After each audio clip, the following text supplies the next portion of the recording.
Hi friends, எல்லோரும் எப்படி இருக்கீங்க? நல்லா இருக்கீங்களா? இன்றைக்கி வந்து எங்கள் பாட்டி எப்படி மீன் குழம்பு செய்வாங்களோ அது மாதிரி உங்களுக்கு நான் செஞ்சு காட்ட போகிறேன். இப்போ தான் நம்ம சேனலை ஃபஸ்ட் டைமாக பார்க்குறீங்கன்னா நம்ம சேனலை சப்ஸ்கிரைப் பண்ணி வச்சுக்கோங்க. வீடியோ ஸ்கிப் பண்ணாமல் பாருங்கள். வாங்க இப்போ நம்ம வீடியோக்குள்ளே போகலாம். வெங்காயம் வந்து ஆல்ரெடி பாதி வதங்கிடுச்சு. அதை வந்து நான் வீடியோ எடுக்க மறந்துட்டேன். So sorry. இது வந்து 1 கிலோ மீனுக்கு நம்ம எடுத்துருக்க வெங்காயம். எவ்வளோ வெங்காயம் எடுத்துருக்கேன்னு பார்த்தீங்கன்னா ஒரு 200 கிராம் இருக்கும். வெங்காயம் இன்னும் ஒரு 2 நிமிஷம் நல்லா வதங்கட்டும். இது கூடவே தக்காளி வந்து நல்லா பழமாக ஒரு 3 பழம் சேர்த்துக்கோங்க. நான் வந்து கட் பண்ணி சேர்த்துருக்கேன். நீங்கள் அப்படியே கூட போட்டு வதக்கிடும் அப்படின்னா நீங்கள் அப்படியே கூட போட்டு சேர்த்துக்கலாம். சேர்த்துட்டு நல்லா வதக்கிக்கோங்க. வெங்காயம் வதங்கினா அதே மாதிரி தக்காளியும் நல்லா வதங்கணும். மீன் குழம்புக்கு வந்து நம்ம வதக்கிற பொருள் எல்லாமே நல்லா வதங்கினா மட்டும்தான் அது வந்து அந்த பச்சை வாசனை இல்லாமல் மீன் குழம்பு வந்து சூப்பராக இருக்கும். இது கூடவே பார்த்திங்கன்னா நான் வந்து ஒரு 4-5 பல் பூண்டு சேர்த்துருக்கேன். பூண்டு வந்து அதிகம் சேர்க்க வேணாம் ஃப்ரெண்ட்ஸ், கம்மியாகவே சேர்த்துக்கோங்க. நான் வந்து இவ்வளோ தான் சேர்ப்பேன். உங்களுக்கு தேவைன்னா கூட நீங்கள் உங்களுக்கு பிடிக்கும் அப்படின்னா இன்னும் கொஞ்சம் கூட நீங்கள் சேர்த்துக்கோங்க. சேர்த்துட்டு நல்லா பூண்டும் ஒரு 2 நிமிஷம் வதக்கிற மாதிரி நல்லா வதக்கிக்கோங்க. அது கூடயே ஒரு ஸ்பூன் வந்து சீரக மிளகு சேர்த்துக்கோங்க. நான் சீரக மிளகு வந்து கலந்தே வச்சுருக்கேன். அதையே சேர்த்துக்கிட்டேன். தனியாக மிளகு சேர்க்கல. குழந்தைங்களாம் சாப்பிட்றதுனால காரம் ஜாஸ்தி ஆகிடும். அதனால் நான் வந்து கலந்து வச்சுருக்க சீரகமே சேர்த்துட்டேன். அது கூடவே சோம்பு ஒரு ஸ்பூன் சேர்த்துக்கோங்க. இதில் பட்டை கிராம்பெல்லாம் இல்லை, வெறும் சோம்பு கசகசா அது 2 மட்டும் நான் கலந்து வச்சுருக்கேன். அந்த சோம்பு கசகசாவில் வந்து ஒரு ஸ்பூன் சேர்த்துருக்கேன். சேர்த்துட்டு வதக்கி விட்டுட்டு அதுக்கப்புறமா ஒரு ஸ்பூன் கொத்தமல்லி சேர்த்துக்கோங்க. தேவைன்னா நீங்கள் இன்னொரு ஸ்பூன் கூட சேர்த்துக்கலாம். சேர்த்துட்டு நல்லா வதக்கிக்கோங்க. ஏன்னா கொத்தமல்லியோட பச்சை ஸ்மெல் வந்து நல்லாவே வரும். அதனால் நல்லா ஒரு 2 நிமிஷம் வதக்கிக்கோங்க. வதக்கி வந்து நான் ஓரமாக வச்சிட்டேன். அதுக்கு வந்து கொஞ்சம் நேரம் ஆறட்டும். மீன்லாம் வந்து நான் நல்லா க்ளீன் பண்ணி கொண்டு வந்து வச்சுருக்கேன். ஃப்ரெண்ட்ஸ், நான் வந்து மீன் ஏற்கனவே சுத்தம் பண்ணிட்டேன். உங்களுக்கு நான் எப்படி மீன் சுத்தம் பண்ணுறேன் அப்படிங்கிற வீடியோ வேணும்னா நீங்கள் கமெண்ட் பாக்ஸில் கமெண்ட் பண்ணுங்கள். நான் அடுத்தடுத்து வர்ற வீடியோவில் நான் வந்து அப்லோட் பண்ணுறேன். இப்போ இந்த மீனில் வந்து நம்ம கொஞ்சம் குழம்பு வச்சுட்டு கொஞ்சம் பொரிக்க போகிறோம் ஃப்ரெண்ட்ஸ். அதனால் நான் வந்து தனித்தனியாக எடுத்துகிட்ருக்கேன். நான் வந்து மீனோட நடுத்துண்டு வால் கொஞ்சமாக போட்டு நான் வந்து பொரிக்க போகிறேன் ஃப்ரெண்ட்ஸ். அதுக்கு வந்து கொஞ்சமாக நான் எடுத்துக்கிறேன்.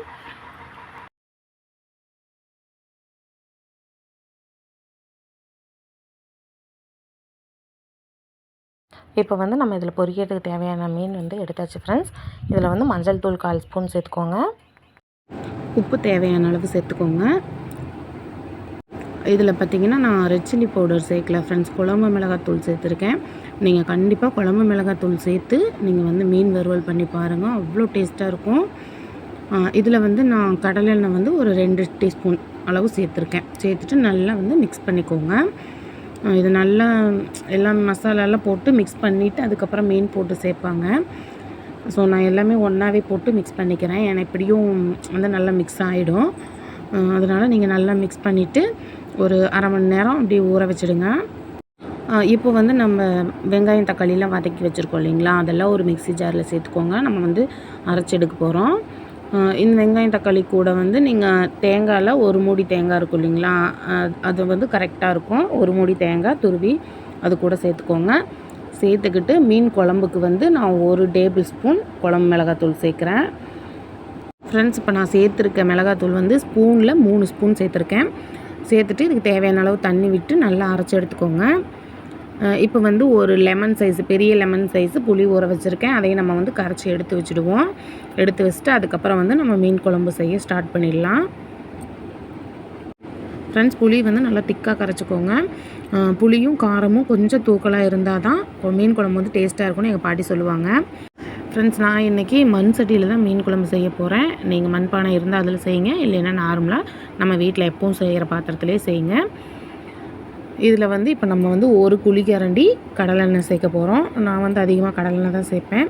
ஸோ நீங்கள் நல்லெண்ணெய் கூட சேர்த்து செய்யுங்க, சூப்பராக இருக்கும். இப்போ எண்ணெய் நல்லா காஞ்சதும் 1 டீஸ்பூன் கடுகு உளுந்தம் பருப்பு சேர்த்துக்கோங்க. கடுகு உளுந்தம் பருப்பு நல்லா பொரிஞ்சதுக்கப்புறம் கடுகு பொரியும் பொழுது சேஃபாக நின்றுக்கோங்க. கடுகு வந்து வெடித்து வெளியில் வரைக்கும் வருது. இது கூடவே வெந்தயம் வந்து 1 டீஸ்பூன் சேர்த்துக்கோங்க. சேர்த்து பொரிஞ்சதும் கருவேப்பிலை சேர்த்துக்கோங்க. அதுவும் பொரிஞ்சதும் அது கூடவே ஒரே பச்சை மிளகாய் நான் வந்து உடச்சி சேர்த்துக்கிறேன். சேர்த்துட்டு 1 நிமிஷம் ஃப்ரை பண்ணிவிட்டு நம்ம அரைச்சி வச்சுருக்க விழுது சேர்த்துக்கலாம். வெங்காயம் தக்காளி பேஸ்ட் அரைச்சோம் இல்லைங்களா, அதை சேர்த்துக்கோங்க. சேர்த்துக்கிட்டு நம்ம கரைச்சி வச்சுருக்க புளி தண்ணியை அரைச்ச விழுது கூட சேர்த்துக்கோங்க.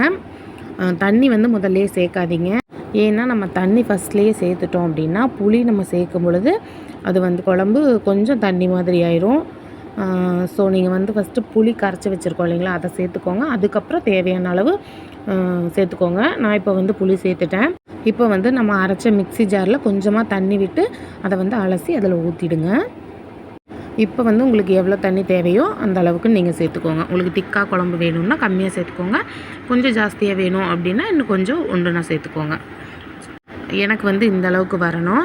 குழம்பு வந்து கொதித்து மீன்லாம் போட்டதுக்கப்புறம் சிம்மில் வச்சு ஒரு 5 மினிட்ஸ் வந்து நான் லோ குக் பண்ணிடுவேன். ஏன்னு பார்த்தீங்கன்னா குழம்பு இன்னும் திக்காக வந்துடும். எனக்கு வந்து கெட்டியாக இருந்தால் தான் பிடிக்கும். ஸோ நான் வந்து இப்படி தான் செய்வேன். நீங்கள் இந்த மெத்தடில் செஞ்சு பாருங்கள், கண்டிப்பாக சூப்பராக இருக்கும். ஃப்ரெண்ட்ஸ், நான் வந்து கல்லுப்பு சேர்த்துருக்கேன். ஸோ நீங்களும் கல்லுப்பு சேருங்க, குழம்பு டேஸ்ட்டாக இருக்கும். கல்லுப்பு சேர்த்துட்டு நல்லா குழம்ப கலந்து விட்டுட்டு மூடி போட்டு ஒரு 5 நிமிஷம் நீங்கள் ஹை ஃப்ளேமில் வச்சிங்கன்னா குழம்பு வந்து கொதிக்க ஆரம்பிச்சிடும். இப்போ குழம்பு கொதிக்கிது இல்லைங்களா, நான் வந்து குழம்பு நல்லா கொதித்ததுக்கப்புறம் தான் அதில் மஞ்சள் தூள் சேர்ப்பேன். இப்போ இந்த ஸ்டேஜில் வந்து நம்ம மஞ்சள் தூள் 1/4 டீஸ்பூன் சேர்த்துக்கலாம். சேர்த்துட்டு நல்லா கலந்து விட்டுடுங்க. 2 நிமிஷம் நல்லா கொதிக்க விடுங்க. ஃப்ரெண்ட்ஸ், இப்போ வந்து குழம்பு நல்லா கொதிச்சிடுச்சு. இதில் நம்ம கழுவி வச்ச மீனை சேர்த்துக்கலாம்.